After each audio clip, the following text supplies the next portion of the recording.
تو یہ ٹھیک ہے کہ سعودی عرب کے وزیر خارجہ بھی پاکستان آئے اور انہوں نے کوشش کی اس کو معاملے کو رفع دفع کرنے کی. ہمیں یہ بات سمجھ لینی چاہیے, یہ میں آگے بھی کہوں گا ان ڈیٹیل, کہ میں اپنے تجربے پہ یہ کہہ رہا ہوں کہ اپنے دوستوں کو اس حد تک پریشرائز کریں جہاں تک وہ پروڈکٹیو ہو, اس کو کاؤنٹر پروڈکٹیو نہ کرنے دیں. سعودی عرب اور یو اے ای پاکستان کے دیرینہ ساتھی رہے, ہر برے وقت میں پاکستان کو سپورٹ کرتے رہے. یہ بات واضح ہے کہ ہندوستان کے خلاف وہ اس قسم کا سٹینڈ نہیں لینا چاہیں گے جو پاکستان کی خواہش ہے. اگر آپ لمبا سوال جواب کریں گے تو میں جواب دوں گا. خورشید قصوری صاحب, اس کو ذرا اوپن کر لیں, میں آتا ہوں. اب نعیم خالد لودھی صاحب, آپ نے خورشید قصوری صاحب کی بات سنی, پہلے ذرا اس طرف آتے ہیں. چونکہ سعودی عرب سے پاکستان کے بڑے دیرینہ تعلقات ہیں, یو اے ای کے ساتھ بڑی دوستی ہے, پاکستان کی ایک بڑی لارج جو مین پاور ہے وہاں پہ کام کرتی ہے, اور ظاہر ہے وہاں سے جو ترسیلات زر ہیں وہ بھی ہیں. آپ کیا قصوری صاحب کے اس لفظ سے متفق ہیں کہ آپ وہ پشنگ ٹو دا وال اوور برڈن نہ کریں اپنے دوست کو, یا آپ یہ سمجھتے ہیں کہ ہم سے بلنڈرز ہوئے ایسے جس کی بنا پر یہ معاملات خراب ہوئے؟ جی دیکھیں, پہلی بات تو یہ ہے کہ خارجہ امور پر قصوری صاحب کے بعد بات میرا کرنا کوئی اتنا مناسب نہیں لگتا. صاحب ذرا میں ان کی کسی بات کو کاٹ بھی نہیں سکتا, لیکن میرا پرسیپشن ہے جو کہ میں پہلے ہی مان لیتا ہوں کہ اتنا سوفسٹیکیٹڈ اور اتنا اعلیٰ درجے کا نہیں ہو سکتا جیسا کہ قصوری صاحب کا ہے. جو انہوں نے یہ بات کی کہ کبھی دوستوں کو اتنا پریشرائز نہیں کرنا چاہیے کہ وہ دیوار سے لگ جائیں, یا یہ کہ ان کو ریئیکٹ کرنا پڑے, تو یہ بات تو میں سمجھتا ہوں کہ ہم پر صادق آتی ہے ان کی طرف سے. یعنی کہ مجھے یہ لگتا ہے کہ ہمیں اتنا پریشرائز کیا گیا کہ ہمیں ریئیکٹ کرنا پڑا. میں یہ نہیں سمجھتا کہ ہم نے کوئی بہت زیادہ دباؤ ڈالا یا ایسی کوئی بات کی, وہ جو جس بات پہ وہ معمولی بات پہ ناراض ہوئے, ہم نے کوئی اتنی بڑی بات نہیں کی تھی. تو میرا تو اپنا یہ خیال ہے کہ پریشرائز ہم ہوئے ہیں, اور یہ جو میں عام نفسیات سمجھتا ہوں انسانوں کی اور قوموں کی, وہ یہ ہے کہ جتنی آپ اپنی عزت کرتے ہیں اس سے زیادہ آپ کی عزت کوئی نہیں کرتا. میں مانتا ہوں وہاں پر ہمارے لوگ ہیں, وہاں سے زر مبادلہ آتا ہے, اور میں یہ بھی مانتا ہوں یہ بڑے سینسٹیو موضوع ہیں, لیکن پھر قوموں کی عزت بھی کوئی چیز ہوتی ہے, اور آپس میں جو آپ کے انڈرسٹینڈنگ ہوتی ہے وہ بھی کوئی چیز ہوتی ہے. اتنی پرانی ہماری آپس کی وہ ہے تعلقات, ہم نے بھی یہ ان کے لیے کچھ کم نہیں کیا, انہوں نے بھی بہت کیا ہوگا. فزیکلی کسی ملک کے بارے میں کہنا کہ جی اس کے دفاع کا ہم گارنٹی دیتے ہیں, یہ کوئی چھوٹی بات نہیں ہے, بہت بڑی بات ہے. اور ہمارے ٹروپس وہاں پر گئے ہیں, ان کے شانہ ہوئے ہیں, ان کی نیوی کو ٹریننگ دی ہے. تو میں سمجھتا ہوں کہ دونوں طرف کو خیال رکھنا چاہیے, اور ہمیں اپنے تعلقات بنا کے رکھنے چاہیے, اور خراب ہونے سے بچانا چاہیے. میں جن صاحب میں آتا ہوں. جی ایک چیز میں ایڈ کرتا جاؤں کہ سعودی عرب سے ہمیں یہ ریکویسٹ کرنی چاہیے کہ ایران جو کہ ہمارا ہمسایہ ہے, اس کے سلسلے میں ہمیں اپنے تعلقات استوار کرنے دیں, اور اس کو یہ نہ سمجھے زیرو سم گیم نہ سمجھے. ہو سکتا ہے کہ اس میں فائدہ ہو ان کا. ٹھیک ہے.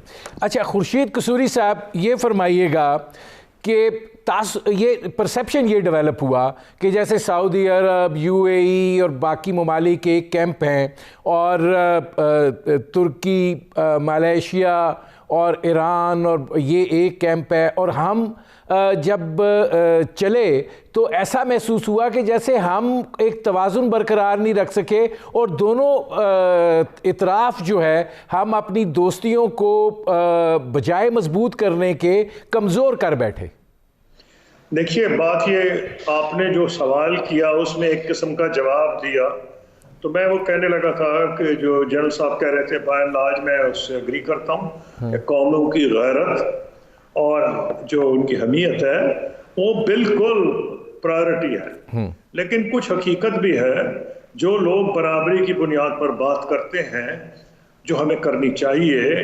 اور میں ان خوش قسمت وزرائے خارجہ میں تھا کہ جب میں وزیر خارجہ تھا پاکستان کی اکانومی بہت اچھی جا رہی تھی, اور ہمارا جی ڈی پی ایک گروتھ ایک سال میں آپ حیران ہوں گے, اب تو وہ عجیب و غریب چیز لگتی ہے, 8.6% تھا, جو چائنا کے بعد جو 9.2 سال گروتھ ہوا تھا, نمبر 2 تھا دنیا میں. IMF کے پروگرام سے ہم نکل گئے تھے, ہم ہاتھ لوگوں کے سامنے نہیں پھیلاتے تھے. اگر ہماری پوزیشن یہ ہو کہ ہمیں بیلنس آف پیمنٹس کے لیے سپورٹ کرنے کی ضرورت ہو اور ہمیں پتا ہے کہ ہم نے وہیں جانا ہے, تو پھر صرف زبان کی, میں بالکل جنرل صاحب 100% صحیح کہہ رہے ہیں, as a Pakistani I am a proud Pakistani, اور میں جب کبھی پاکستان کے بارے میں بات کرتا دبنگ بات کرتا تھا باہر جا کے, یہ کیونکہ ہمارا ایک انٹرنل ڈائلاگ ہے, اس سے مقصد ہے کہ لوگوں کو تک اپنی بات پہنچانا. ہم نے جو کچھ زبان استعمال کی, میں آپ کے سامنے کچھ ہمارے وزراء کے جو بیانات آئے وہ اننیسیسری تھے. اگر تو اس کی امپلیکیشن سمجھ گئی تھی تو پھر تو جانا چاہیے تھا کوالالمپور, اور اگر امپلیکیشن نہیں سمجھی گئی تھی تو ہم سے شاید یہ غلطی ہوئی. پھر یمن کے اوپر میرے خیال میں وہ حالانکہ میاں صاحب کا دور تھا, میاں نواز شریف صاحب کا, ہمارا فیصلہ ٹھیک تھا. ہمیں کوئی ضرورت نہیں کہ ہم جو مسلمانوں کے درمیان معاملات ہیں اس میں کسی کے ساتھ جائے اور کسی کے خلاف جائے. یہ بالکل 100% صحیح پالیسی ہے. لیکن فارن پالیسی کو کہا جاتا ہے there is no room for a bull in a china shop. بڑا سینسٹیو ہے. Foreign policy is all a matter of nuance, یہ سب نوانس کی ہے. آپ کو کسی نے کوئی پابندی نہیں لگائی تھی کہ آپ کوٹھے پہ چڑھ کے نعرے ماریں, آپ پارلیمنٹ میں لے کے جائیں جہاں آپ کو پتا ہے کہ شیعہ, بریلوی, دیوبندی, اہل حدیث اور نون لیگ, پیپل پارٹی, بجائے پاکستان کے سینسٹیو ایشوز جن کی سیکیورٹی امپلیکیشنز ہیں اس پہ بات کریں گی, انہوں نے اپنی اپنی دکان چمکائی, ہر پارٹی نے چمکائی.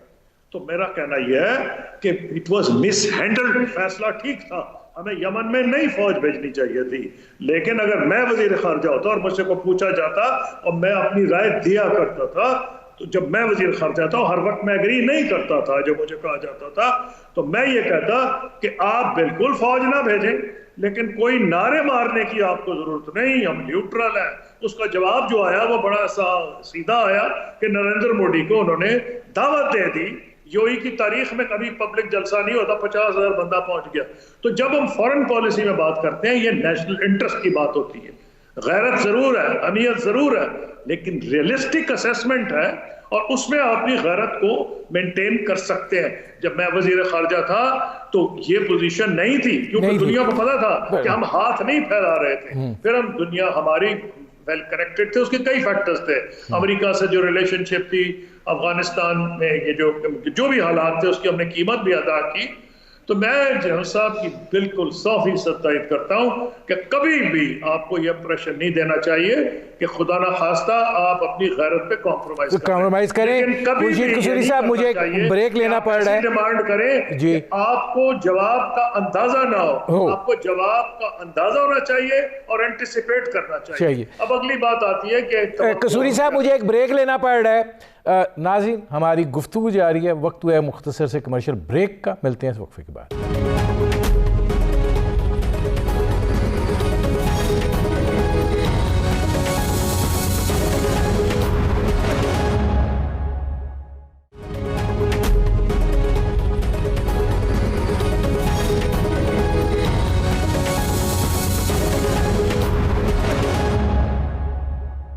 Welcome back. جنرل صاحب آپ نے قصوری صاحب کی بات سنی. دیکھیے میں نے جو ان سے سوال کیا تھا کہ ہم جو مسائل میں مزید گئے اس کی بنیادی وجہ یہ تھی کہ ہم طے نہیں کر پائے, کہ ہمیں یا سمجھ نہیں پائے کہ ہم نے کرنا کیا ہے. ہم سعودی عرب کے ساتھ دوستی بھی جتا رہے تھے اور پھر ہم ترکی کو بھی پیمپر کر رہے تھے, پھر ہم کوالالمپور کانفرنس جانے کا بھی کہہ رہے تھے, پھر ہم افسوس کا اظہار بھی کر رہے تھے. مطلب یہ جو ایک خڑمس مچا ہے, اور اس سال کے اندر یہ سب سے بڑا خارجہ پالیسی کا خڑمس تھا. یہ خڑمس جو ہے کنفیوژن کا نتیجہ تھا, نہ سمجھی تھی, یا کیا تھا مسئلہ, کیا تھا؟ دیکھیں ویسے تو اگر آپ نے اپنا پروگرام اسی پر کنزیوم کر لیا تو آپ کی مرضی ہے. بڑی بڑی چیزیں رہ جائیں گی, افغانستان رہ جائے گا, کشمیر رہ جائے گا, امریکہ رہ جائے گا, چائنا رہ جائے گا, ہندوستان رہ جائے گا. آپ نے یہی پکڑ لیا ہے, مڈل ایسٹ اور ایران, مرضی ہے آپ کی. دیکھیں بات یہ ہے کہ balance is the best option خارجہ پالیسی میں, ڈپلومیسی میں. لیکن بعض اوقات اس کا مینٹین کرنا بہت مشکل ہو جاتا ہے، اور جو میرا خیال قصوری صاحب نے بڑے اچھے طریقے سے اس کا بتا دیا، اس کو ایکسپلین کر دیا کہ وہ مشکلات کیسی ہوتی ہیں۔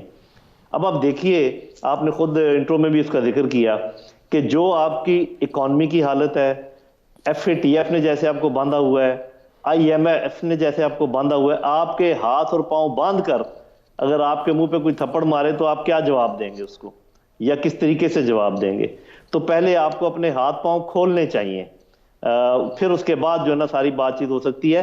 بڑا اچھے ہمارے تعلقات ابھی بھی ہیں ترکی کے ساتھ، ملیشیا کے ساتھ، لیکن وہ جو ایک تھوڑا سا ہکپ ہوا، وہ اب اس کے ڈیٹیل میں جانے کی ضرورت نہیں، آپ کو پتہ ہے کہ کیا میسج آیا، پھر بتا دیا وزیر اعظم نے، صاف بتا دیا کہ ہمارے کسی دوست نے کہا، اور وہ سب کچھ، وہ ایک بڑا وہ ہو گیا۔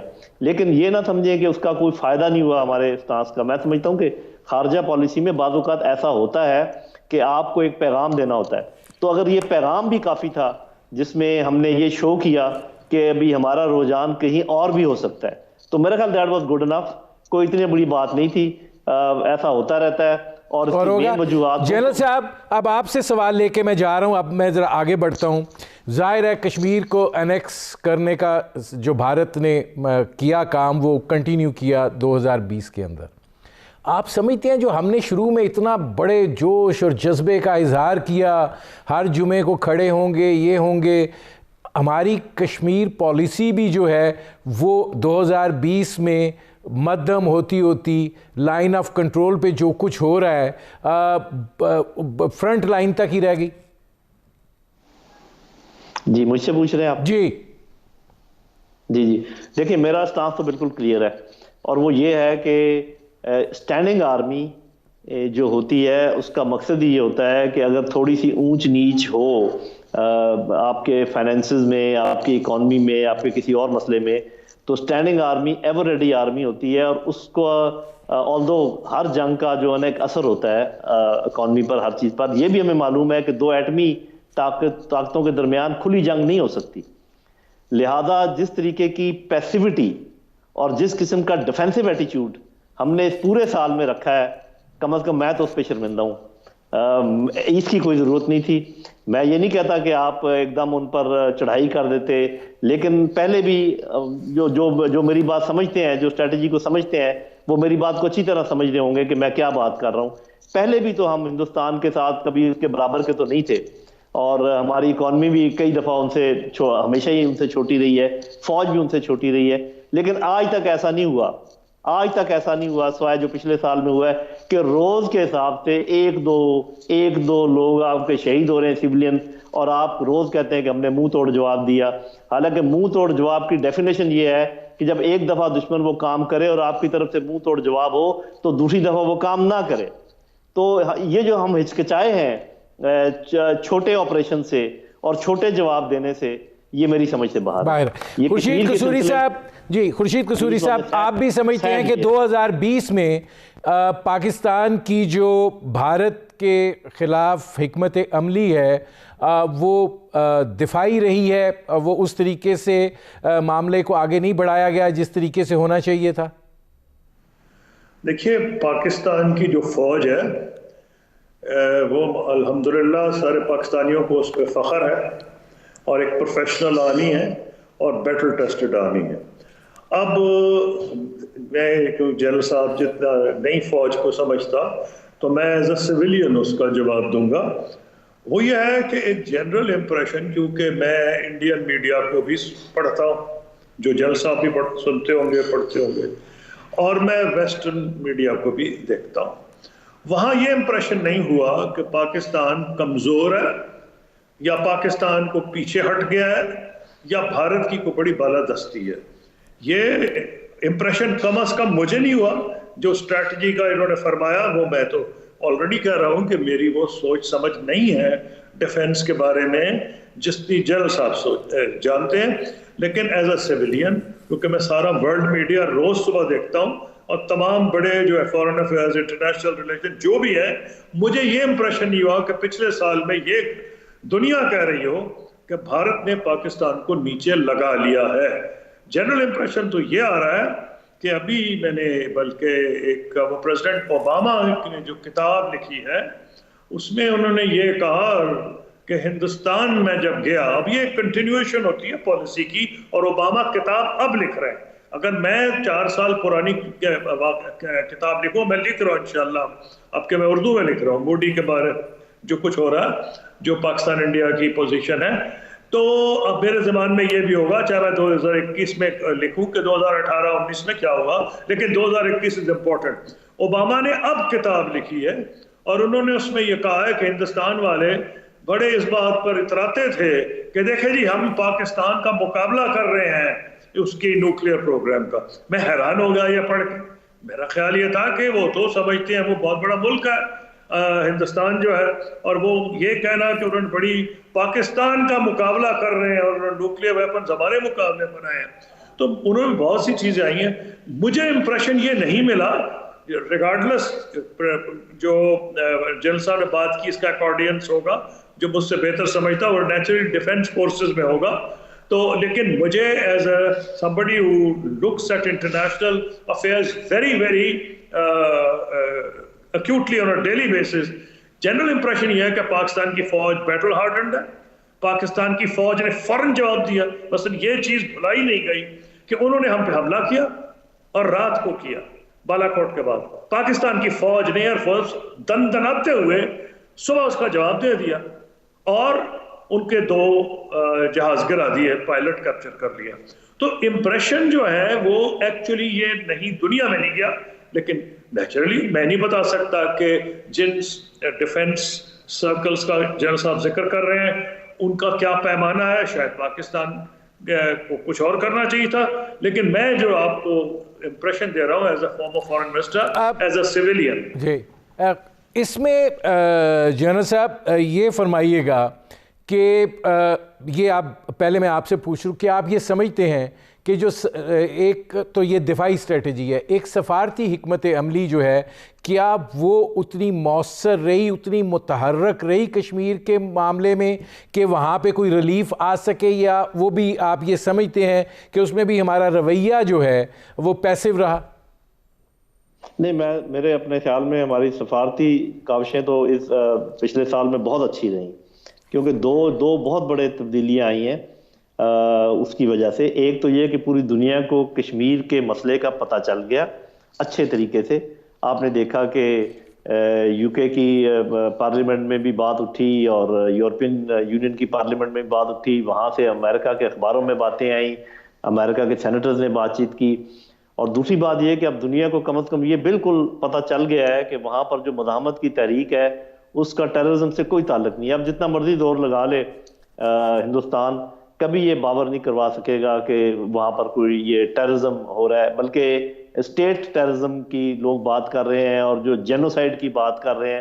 تو اس میں تو کوئی مجھے میرا خیال ہے کہ بہترین ہے. اور یہ میں بڑا خوش ہوں اس بات پہ کہ اگر امپریشن یہ ہے دنیا کا جو قصوری صاحب بتا رہے ہیں یہی ہوگا، کیونکہ وہ زیادہ اس پہ نظر رکھتے ہیں، تو یہ تو بڑی خوشی کی بات ہے.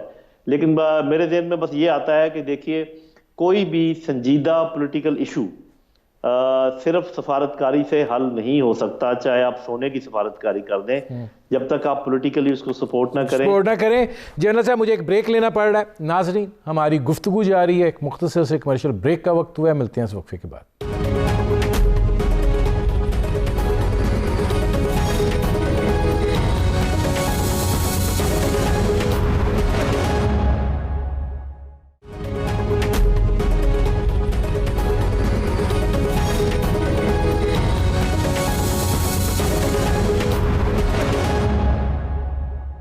Welcome back.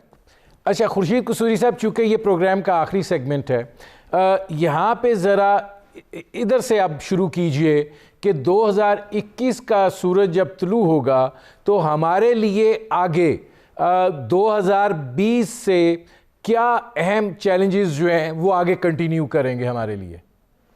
دیکھیے 2-3 ایشوز پہلے فلیگ کر لیں پھر ان پہ بات کروں گا. جی، ایک امریکہ میں جو تبدیلی ہے، ایک افغانستان کا معاملہ جو ہے، انڈیا کو ایک کنٹینیوئنگ ہمارا ہے، جب سے مجھے یاد ہے میں بچہ تھا تو سنتا آ رہا ہوں، تو وہ تو رہے گا انڈیا کا. اس پہ آپ کو سوال پوچھیں گے تو میں جواب دوں گا.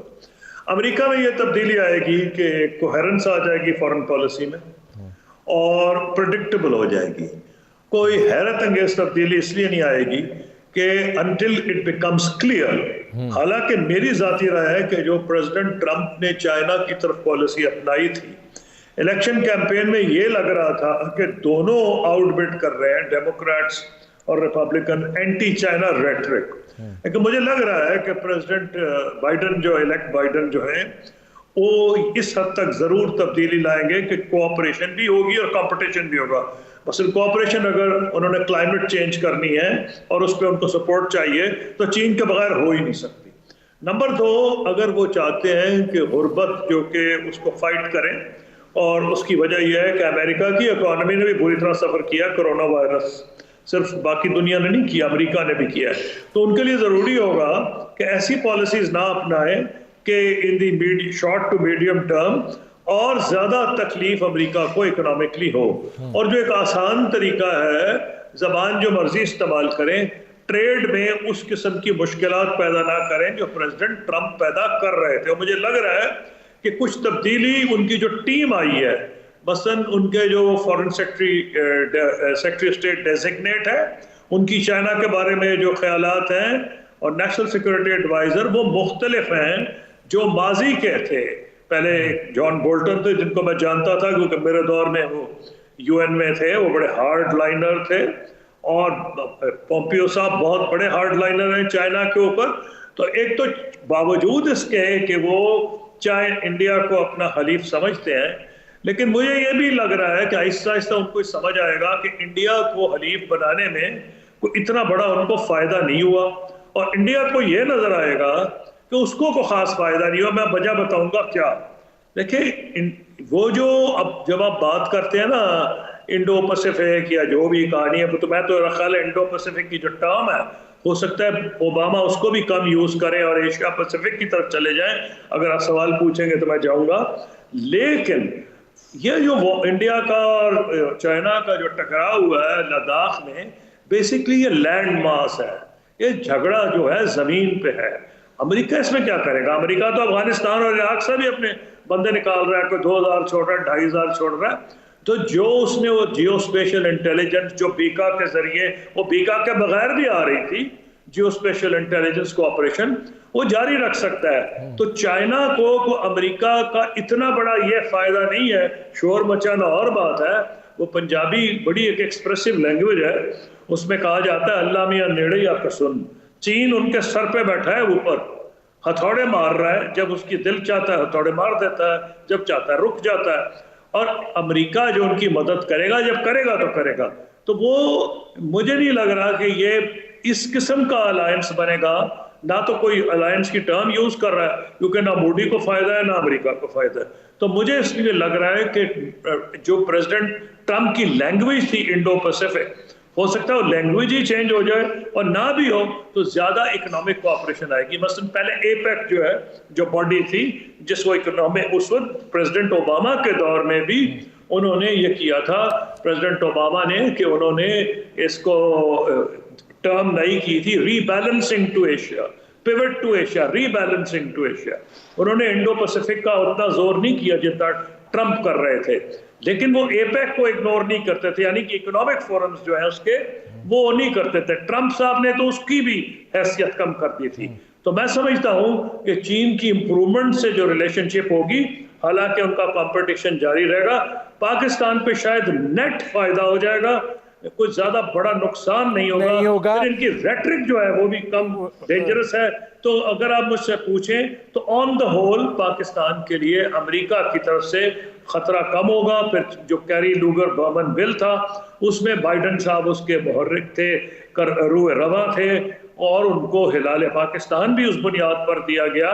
تو میں سمجھتا ہوں کہ اتنا خطرہ نہیں. ہاں، ہماری وہ ریلیشن شپ تو ہو نہیں سکتی کیونکہ اسٹریٹجک کنورجنس جو ہے ان کی ہے، لیکن افغانستان میں امریکہ کو ہماری ضرورت ہے اور ہم پوری کوشش کر رہے ہیں. الحمدللہ پاکستان کی فوج نے، ISI نے بڑا پازیٹیو رول ادا کیا ہے افغانستان کے معاملے میں، ان کو ٹیبل پہ لایا ہے. جو آگے کی مشکلات ہیں، مجھے کوئی ڈاؤٹ نہیں، ابھی جو پرائم منسٹر عمران خان گئے تھے اس میں سارے آن بورڈ ہیں، فوج بھی، سول گورنمنٹ بھی. کوشش یہی ہوگی کہ افغانستان میں ان دونوں کی بھی آپس میں کوئی ڈائلاگ ہو, کیونکہ ہم نے ماضی میں دیکھا ہے اگر ڈائلاگ نہیں ہوگا, سول وار کنڈیشنز ہوں گی تو وہ اوور فلو کر کے پاکستان آئے گی. اچھا, اس میں جنرل صاحب یہ فرمائیے گا کہ آپ کیا سمجھتے ہیں کہ 2021 میں یہ سارے challenges as it is baggage اٹھا کے جانا پڑے گا, انٹر ہونا پڑے گا, پھر سوچنا پڑے گا نئے سرے سے؟ دیکھیں بیگیج تو صاف ظاہر پہ ایک دم اس سے چھٹکارا نہیں حاصل کر سکتے, وہ تو تاریخ کا بیگیج جو ہے وہ آہستہ آہستہ اترتا ہے, ایک دم نہیں اترتا. ایک تو بات بالکل صحیح کی قصوری صاحب نے کہ جو امریکہ کے ساتھ ہمارے تعلقات ہیں وہ اب ہمیں یقین ہے کہ وہ فی الحال جو ہم فیوچر دیکھتے ہیں اس میں اسٹریٹجک نہیں ہو سکتے, ٹرانزیکٹیو رہیں گے. لیکن ٹرانزیکٹیو کے سلسلے میں جو تھوڑی سی مجھے شکایت ہے اور وہ میں کر دیتا ہوں اس موجودہ رجیم سے, وہ یہ ہے کہ ہم نے اپنی جو پوزیشن ہے اس کو لیوریج نہیں کیا صحیح طریقے سے. کہ آپ دیکھیے کہ ابھی جیسے قصوری صاحب کہہ رہے تھے کہ ہم نے بڑے اچھے کام کیے افغانستان میں امریکہ کے لیے, انہوں نے جواب میں کیا کام کیا؟ ہمیں اتنا کروا دیتے کہ کشمیریوں پر ظلم و ستم بند کروا دیتے. مسئلہ کشمیر تو جب حل ہونا تھا سو ہونا تھا, ہم نہ یہ بات ان کو کہہ پائے نہ انہوں نے یہ کیا.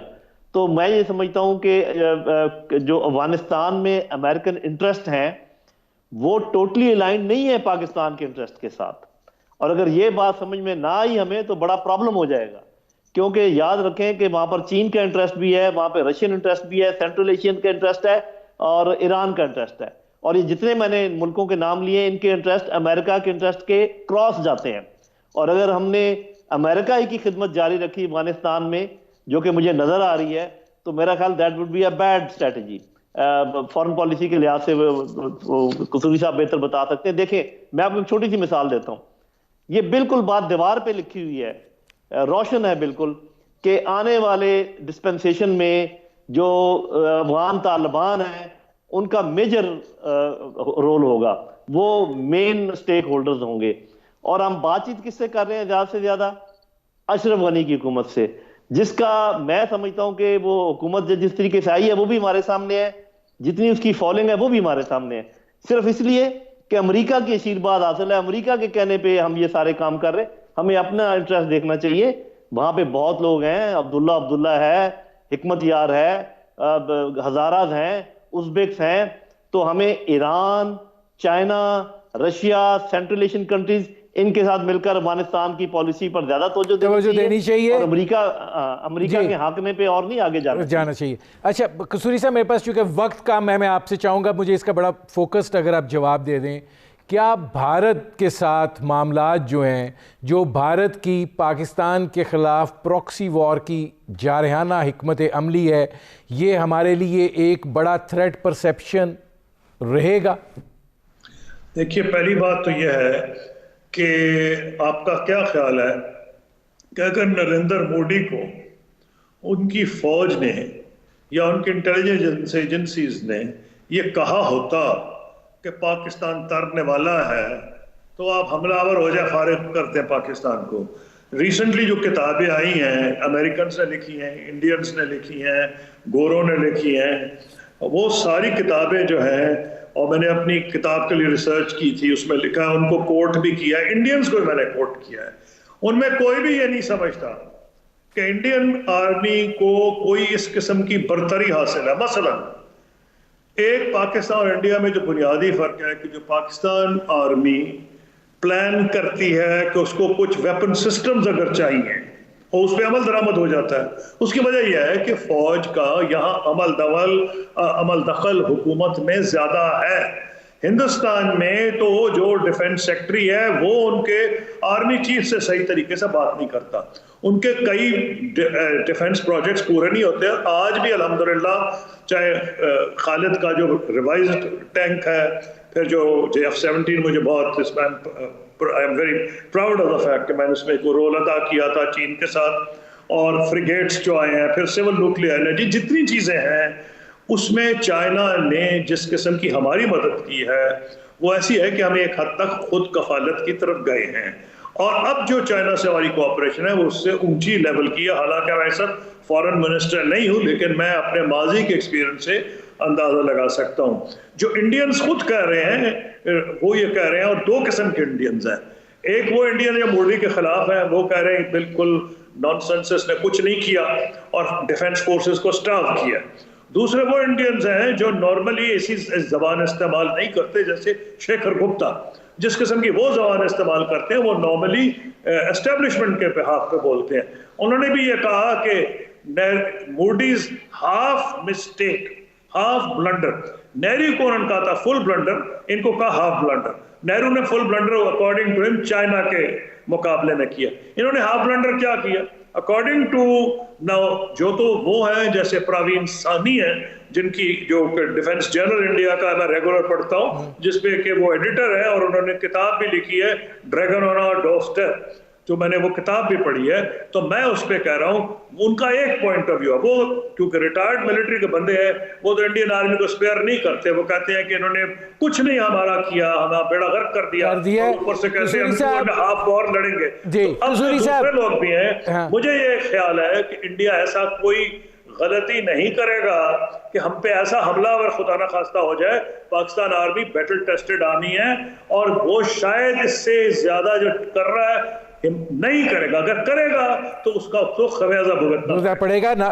میرا پروگرام کا وقت ختم ہو رہا ہے. بہت شکریہ خورشید قصوری صاحب, بہت شکریہ لیفٹیننٹ جنرل ریٹائرڈ نعیم خالد لودھی صاحب. ناظرین, آپ نے ہمارے پینل کے شرکاء کی گفتگو سنی. اب تک کے لیے اتنا ہی, اجازت دیجیے. اللہ حافظ.